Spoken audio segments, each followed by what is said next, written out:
بسم الله magacaygu waa xafiid xuseen shuuriye waxaan ay maamooyinka masaajidka ka tirsan ma sha Allah tabarakallah waxaan qabaa gabar xanuunsan oo autism qabto ilmo badan waan haystaa state kalan ka soo guuray Kansas Missouri 2014 bishii lixdeed baan inta soo degay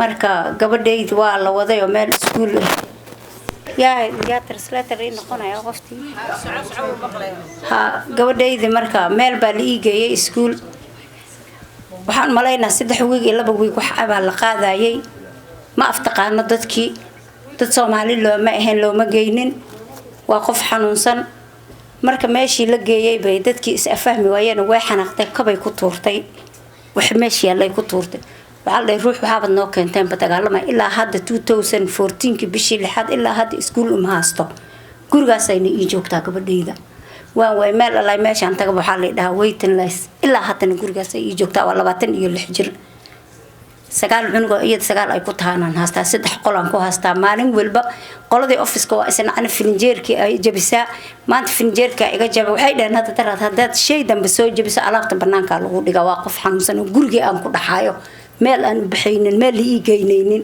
iskuul aan la iiga wadaynin aniga iyadii iyo ilmihii baa gurigaas la dhax taagan ilmihii iyo wixii oo dhan bay la dagaalamaysaa in maalin walba office-kii markaan tagno waxaasaan naga jab wixii ayada wada jajabinaysa waa qof weyn oo dagaalamaysa marka dhibaatadaas aan qabnaa ilaahay baana noo soo karaa. My name is Hafida. She's a member of this community center. And she said, I moved to this community in 2014 from Kansas City, Missouri. I have an autistic a child with an autism, and she's now actually grown 26 years old. She said she is one of 9 children I have, and she said we live in this small home that we live in.